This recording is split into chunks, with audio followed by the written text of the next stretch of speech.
we get a little higher. Yeah, if you just speak up. I'm Bruce with Channel 8. How you doing, Bruce? This is Mike. Oh, you really? doing, Mike? Really? How you doing, Mike? No reaction. Should I call him Michael or Mike?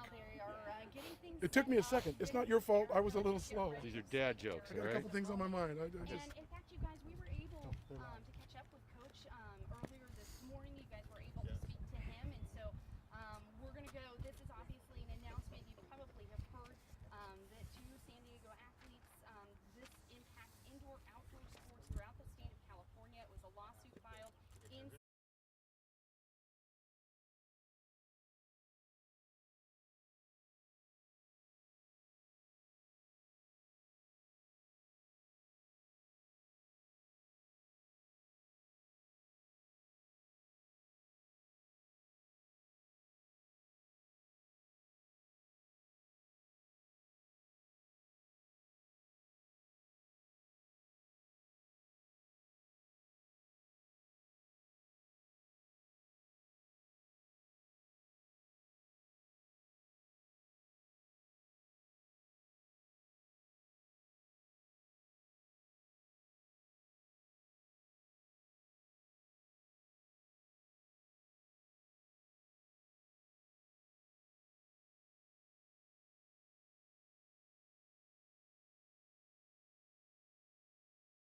Comes back here because I'm going to introduce him.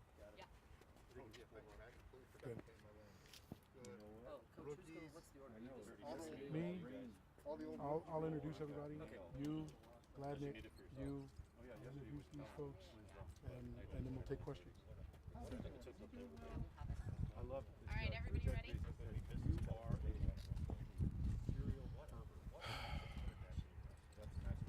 Come on, Coach. About 30 seconds.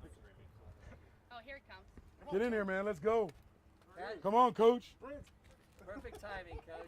Perfect timing. You got 30 seconds. And be, Coach, isn't be it ready if to you're talk, on time, Coach. You're late as a football coach. Exactly. We were talking sprint. Isn't that Tom Coughlin that said that?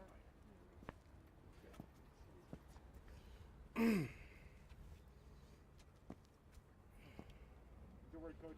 Everyone's watching you right now. Oh, stop it. Don't listen to Joe. Your last name is Little for a reason. All right, ready? Well done, sir. All right, now we are ready. They are going to officially announce the settlement that will have a positive impact, of course, statewide. Marlon Gardinera, please take it away. Thank you. Thank you, everyone out there listening.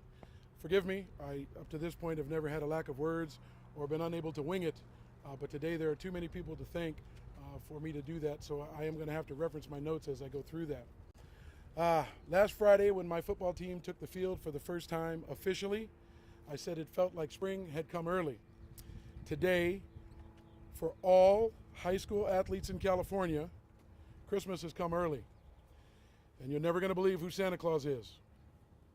Santa Claus has let them play CA, and its founder, Brad Hensley, who is here and will be speaking to you. It's also his wife, Kristen Hensley, and Ken Elliott. Santa Claus is Coach Ron Gladnick, head football coach at Torrey Pines High School, and the relentless leader and negotiator for Let Them Play California and the Golden State head football coaches community, along with Coach Walsh up at Sarah and San Mateo, who couldn't be here today. Hopefully we'll catch him at a later press conference. Santa Claus is also the 62,000 parents and coaches who just moved mountains in just over 2 months. Santa Claus is also my son, who's standing behind me. He's also Cameron Woosley, the other plaintiff in our lawsuit against the state.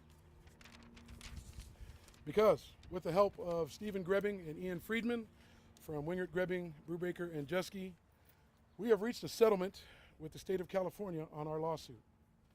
The terms of the temporary restraining order here in San Diego, allowing all student athletes to return to play both indoor and outdoor, will now go into effect statewide.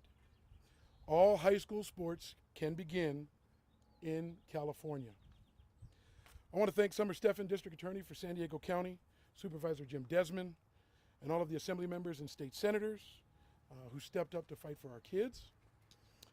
They recognize that COVID is not the only thing affecting the children of California.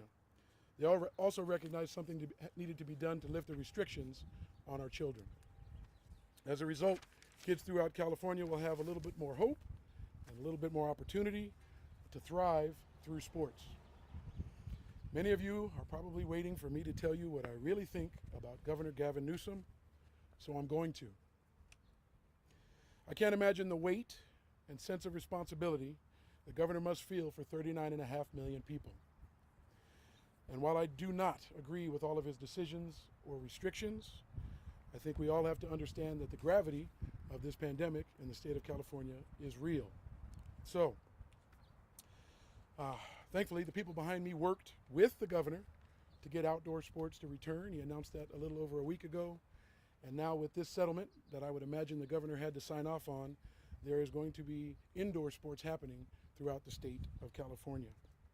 I think the governor realized that the anxiety, depression, suicidal ideation, unfortunately actual suicides, the number of kids that have joined gangs, the number of kids being incarcerated, the number of unplanned pregnancies, and all of the effects that you would expect when kids have too much idle time were actually happening, and we needed a release valve. We needed a solution. And I think the work from Let Them Play California and the Golden State head football coaches community and this lawsuit has given those kids that relief. Sports is one of those outlets, so I'm really glad to have it back for all the kids in California. Apologize. Kids can now get back on the field to do what they love in that supervised, structured environment where coaches will be doing everything we can to take every precaution possible to keep all of the kids safe, certainly as safe as possible. With that in mind, I know the next question for a lot of people is going to be what are the terms of the settlement, and what about testing, which has been a big question. For that, in just a few minutes, I'm going to bring up the attorneys from Ringert Grebbing to discuss some of those things, at least as it relates to the settlement and what we can expect moving forward. But I also want to let you know, and this is for the school districts and schools and clubs out there who think they may not have the resources to put the testing in place. Because the worst thing would have been to fight for everybody's right to play sports and then find out a bunch of kids still couldn't due to a lack of resources. So some of the people who fought to get sports back also have found a partner, and a couple of our partners from American Safety Group, the 1111 COVID Project, Inspire Health Alliance, have come up with testing solutions that we can put out there statewide to help those people who lack the resources. No out-of-pocket costs. We're not asking school districts to pay for it. They're willing to come to you and provide that testing. So we truly have an opportunity to get all kids back in sports. For information on that, you'll just go to testtodayca, testtodayca.com. I think it's time for me to get to some introductions because there's some really important people behind me. Okay, now it's time to bring up someone very, very special. Someone that I believe has changed the lives of hundreds of thousands of kids in California. I mentioned to him in a phone call after we found out that we had come to the terms of a settlement that he probably is saving some lives. And that's a big concept when you think we were just talking about sports. We were not talking just about sports. This whole thing was about kids. So I want to bring up the founding member of Let Them Play CA, Brad Hensley. Thanks, Coach. Maybe a fourth of what you said is true about me. I'll sleep well tonight for the first time in about 10 weeks. That's when this whole process started. I have a lot of people to thank. There's not enough time here. I do want to call out some people, though. I want to call out the other co-founders, my wife, Kristen Hensley, and Ken Elliott. The truth is, I wouldn't have done anything without them. They made me do it. And I thank them because it changed my life, and I'd like to believe that it changed some lives of a lot of Californians. We didn't know what to do, but we knew that the youth didn't have a voice in California, and that they deserved a voice. So we innocuously started a Facebook page with 3 people, and the next day it grew to 50, and the next day it grew to 500. And then we started adding people by the thousands. And for 2 people that didn't know how to use Facebook, we were pretty overwhelmed. But we learned together, and the community really rallied so that by the end of January, we were over 50,000 people. We were a movement at that time. Some specific people I would like to thank. I have to thank the coaches, Coach Gladnick, who's with us today, Coach Gardinera, Coach Walsh, and Coach Allenbaugh. They were the tip of the spear. No way we are here today or even half our distance without them. They're amazing individuals. They love kids like no one I have ever seen before. They have helped me grow, and they have helped me learn really what love for others mean. I want to thank our attorneys, Steve and Ian. We met them through a friend of mine named Scott Sarum. And that meeting that we first had, we knew we had a partner. We didn't know we had a fighter, though, like they were. And they've also inspired me and everyone, and they truly led this fight. And at the end of the day, I don't know exactly why we're here today, but I'd have to bet that their role played a very significant part in this. The final group I want to thank are the parents, the members of Let Them Play. And I know that includes athletes, and I know that includes coaches. Inspiring what you did. In a time in society when people are so divided and politics tend to rule, this group of incredibly diverse people across the state put all that aside and united in a cause to fight for youth rights and to bring back sports to California immediately and safely. Through their rallies, their letter writing, their press conferences, their data collection, their meetings with the legislator, their meetings with medical professionals. This group stayed the course, and it would have been easy to go negative. It would have been easy to go political. This group did not, and I couldn't be more proud of them. My final thought is one of our rallying cries that we're not going to stop till they're playing. And today was a huge, huge step in terms of achieving that. It now goes down to the local decisions, and I would ask those local authorities that have the ability to let them play, please let them play. It's time. These kids have had nothing for 11 months, and they truly, truly need this. I guess my final thank you too is the media. You guys have been amazing through this entire process. You've always been there for us, you've provided coverage for us, and you've provided it fair and balanced, and I think you've really seen that our cause is really true. So thank you for everything that you did too, because we wouldn't have done it without you either. With that, I thank you, and I'm going to turn it back to Coach. Do we have your sons come up right now? I will get him in just one second. All right, next up, the man we call the Bulldog internally. I don't know if he knows it. Maybe we're just saying it behind his back. This man was relentless for the kids of California. He talked directly with the governor. He negotiated with the office of the governor and all of the necessary folks to make all of this happen. He also led the effort to gain the support of all of our assembly members and state senators. And he's obviously the central figure in the Golden State head football coaches community, which is how I even found out about this movement. Folks, head coach of Torrey Pines High School and the head coach, in my eyes, of this movement, Ron Gladnick. Thank you. This is a good day. We've worked really hard for kids. You know, my friend Pat Walsh at Sarah said this was a movement born out of love. And I think that's so incredibly true. As Bradley said, and Bradley was the guy who kept us on course. Bradley was the guy who always brought us back to the center when, you know, it was a joke, there was never more than one of us on the ledge at the same time, but someone was always on the ledge. And we would bring each other back.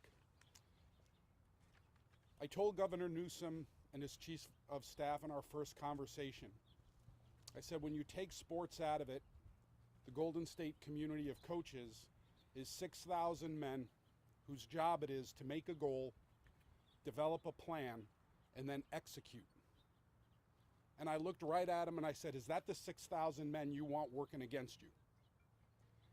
And to their credit, from that first meeting, and I know it took some time, but there was a million moving parts. We worked every day to try to get to this place in time. A lot of back and forth, a lot of give and take. You know, we're very myopic in terms of our view on kids and sports, but they had a lot of things they had to get in place, ready to go, so that our kids could play.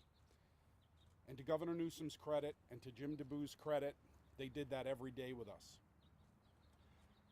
One of the things that we've never really shared is what it looked like. So it was 7 weeks from the time we started of 7 days a week. In my case, spending every waking minute chasing assemblymen and senators. Then at night, Zooming with our SEAL teams, and we had 6 SEAL teams of volunteers. Everything from political engagement to social media to mental health to studies. We would Zoom with our volunteers who would vigilantly Zoom with their communities all over the state of California, and the next day everybody would go to work. My last Zoom with Bradley, Patrick, Justin was usually somewhere between 10:30 and midnight. Go to bed, get up, do it again. But everyone involved, and the greatest thing about this is everyone involved was motivated by a love of kids, wanting to see kids joyful again, wanting to see kids running around with their friends, wanting to see kids have high school memories. For me personally, I've been blessed, been able to coach at a high level. This will always be the proudest moment of my coaching career because it has nothing to do with sports. It has everything to do with kids. And to all of you, thank you for covering it because the coverage mattered. The coverage made an impact. The coverage forced people to engage. So there, from my point of view, there was power in our communities. There was power in our coaching group, and there was tremendous power in the media to help us. And one guy I want to thank is Sam Singer from Singer Associates, who absolutely drove the public relations side of our effort and did such a phenomenal job. I'm proud of every community in California today. I'm proud of kids, I'm proud of parents, and I'm proud of coaches. Thank you. Thank you, Coach Gladnick. Again, the head coach of this movement, along with Patrick Walsh at Sarah High School in San Mateo. Next up is my why. I'm joined by my family, my wife Tracy, my son Noah, and then one of the plaintiffs in the case who is here to take some questions. Thank you guys all for coming.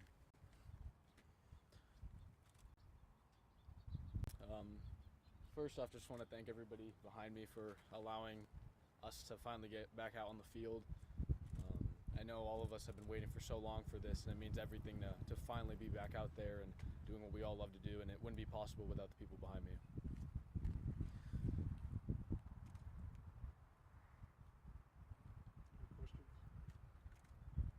Hi, I'm Teresa, starting up with News 8. What was it like for you last Friday when you had your gear and you got to the field? Tell us what that felt like. It meant everything to us. We've been waiting to get back out on the field for so long. So to finally be back out there with the guys and just having fun and doing what kids should be doing, it was so amazing. It was so fun to just finally be back out there with the team. Can you talk about how this has probably been such a surreal experience for you to have your name up there in this lawsuit, to go through this with your dad? What has this whole experience been like for you? It's been crazy to say the least. My dad he's a pretty crazy guy, but wouldn't expect anything less from him with this. But I'm thankful for him doing all this, and if dragging me into all this means helping kids throughout the state play, I was 100% willing to do it, and I knew it was all for a good cause, and I was willing to put in all the time and effort needed to do all this. And how was practice different from previous seasons? The energy was much different. Everybody's way more excited to be out there. We haven't been out there in almost a year now, and people are much more thankful to be out there. I think everybody now understands how valuable sports are to them, and I think everybody's taking every second at practice with much more value now that we now know what it's like to not have football there. What does it feel like to have the head coach of this operation, this movement, this lawsuit behind the kids, not just going back to play, but behind the kids? It really shows that the head coaches care about us as kids, and it's more than just the game for them, and it's more about just winning for the coaches and all the coaches throughout the state that help us do this. They really care about us, and that really means everything to know that our coaches really care about us and not just us as football players. This is a question also for Coach Gladnick, but also for you. But I heard from the Bonita Vista coach that you asked coaches specifically to not focus on championships, not focus on titles, but make sure every single kid checks into the game. What do you think about that? I think that's exactly how all these head coaches are thinking throughout the state, and like I said, it really just shows that these coaches care a lot more about us than just the winning football games. These coaches all really care about us as kids, and it really it means everything to all the players throughout the state, that the coaches really are backing us and care about us. I want you on that one as well. Can you step up to the microphone? Sure. For me, again, it's just about kids have lost so much this last year. I think we have a responsibility to give every kid a chance to have a part of the actual experience of playing a game. You know, in a lot of our programs, that doesn't come usually for every kid. But the guys who do this job best, we don't focus on winning. You know, we focus on building culture, and culture wins. So for me, all of our kids in our program are involved in our culture. So on the first Friday night against the best team in the county, every kid on my roster is going to play, because that's what I think the right thing to do is. And I think Sean's going to do the same thing at Cathedral, and I think coaches all over this county are going to do it because it's the right thing to do. What's that going to be like when your team takes the field that first day? What's going to be? How's your soul going to feel? Like I'm doing what I love to do the most with kids I care and love, and coaches I love, and a community I love. It's one of the beautiful things about high school football is there's no club component. It's the last pure high school sport. There's no profit motive. There's nothing else going on but the act of playing football for your high school. And that's what makes Friday nights magical for communities all over California and all over the country. Thank you. Coach, if I can, real quick too. I know there's a lot of kids, I'm sure, on the team that have aspirations to play in college. Yep. What do you do at this point late in the season? Can it still be done for seniors, putting together tapes? There's some programs still looking for, you know, graduating 21 kids, not many. It's going to be a great opportunity for our juniors. You know, we have, I think, 4 in our senior class and probably 4 in our junior class, one of which is already offered. So for those other 3 kids, you know, these 6 games are going to matter a lot.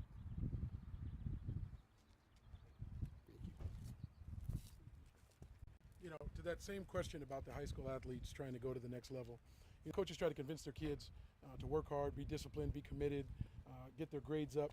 So I think of a kid like my son, which is obviously my why in a movement like this, who's got a 4.0. He's got some offers, but he really wanted to show what he's been doing for many, many years, putting it all together. And when a coach tells you they have third-year freshmen in some of these colleges, kids who redshirted, this year doesn't count, they come back next year and they're a third-year freshman, that's what he's up against.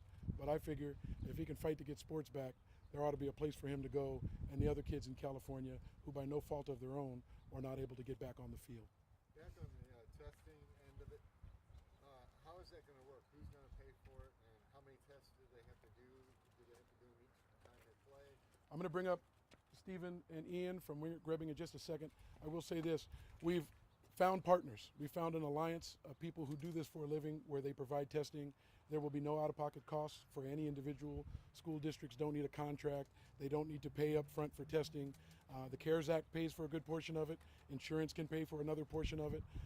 You literally go to testtodayca.com, testtodayca.com to get your school, your district, your county, your club signed up to have testing done where you are. I'm going to bring up the folks, Stephen Grebbing and Ian Friedman from Wingert Grebbing.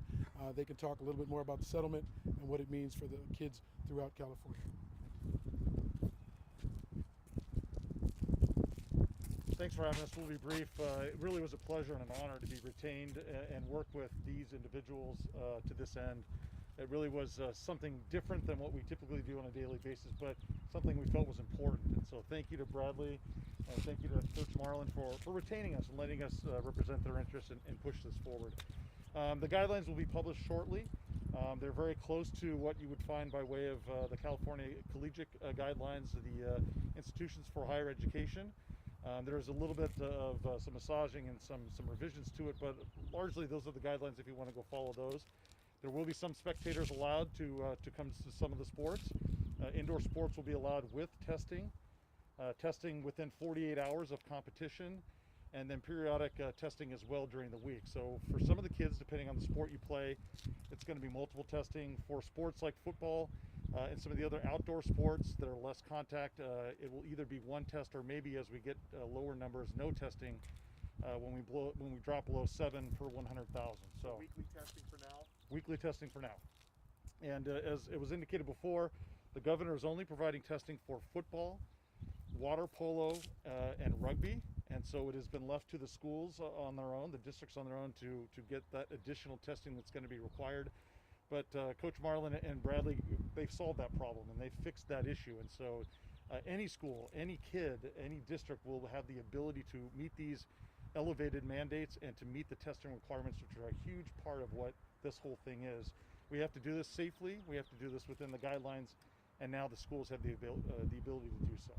So the testing that Coach talked about is right now only reserved for football, water polo, and rugby, but everything else gets fall underneath that umbrella as well? Only the state is only providing testing, the state, Okay. for football, rugby, and water polo. Everyone else goes to the website. Or can do it on their own, however they want to do it. But to the extent a school or any student athlete doesn't have the resources, they just provided the resource. They can meet the mandates by the avenue they created.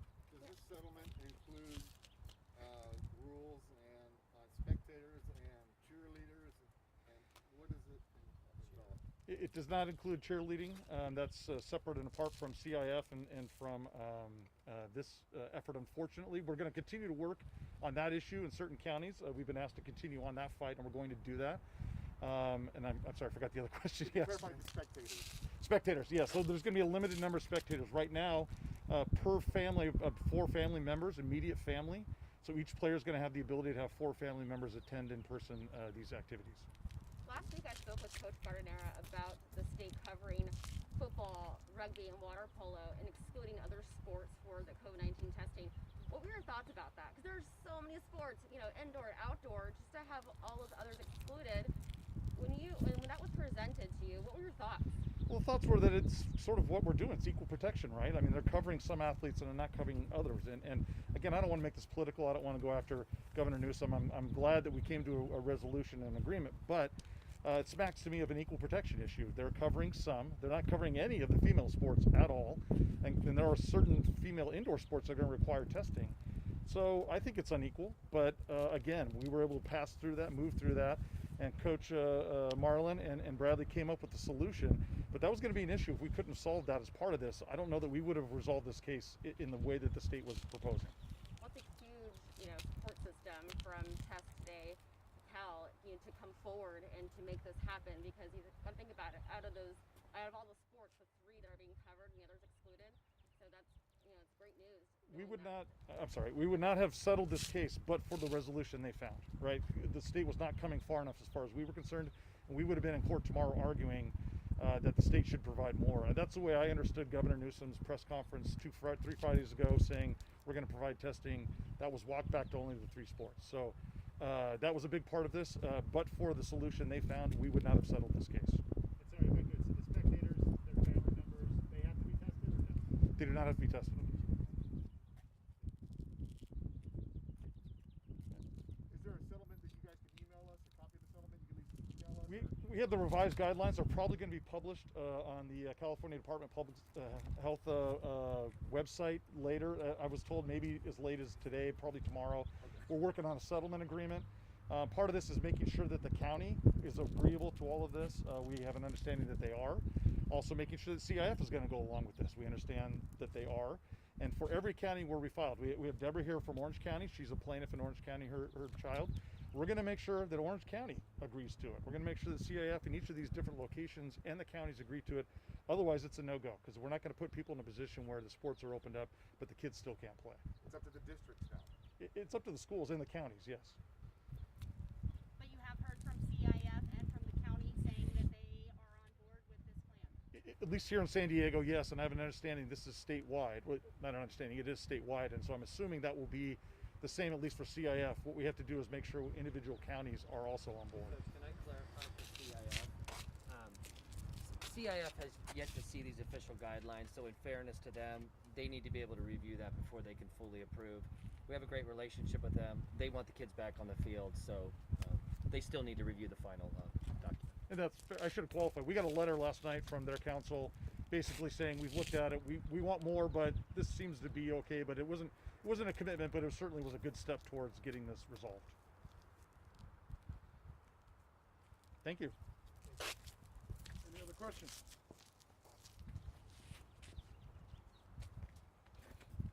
Lastly, there are a couple gentlemen, as I mentioned, from American Safety Group.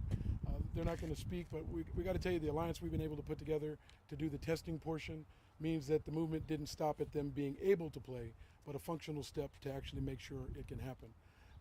And I think that's a testament to the folks here who realized that the fight wasn't over by getting the green light. There were still hurdles and issues that needed to be dealt with. And my guess is, although I know the group is pretty tired and has worked endlessly, if there are other issues that come up, we would certainly do our best to help people fight through those things to get all of the kids in California back on the field. Any questions? No sleep. You got a game for prep for. Say that again. We'll see you on the Prep Pixie report. Thank you very much. Oh, come on now with the plug. Wait, what's that? What is that? Is that still a show? I've never heard of it. Is it still on there?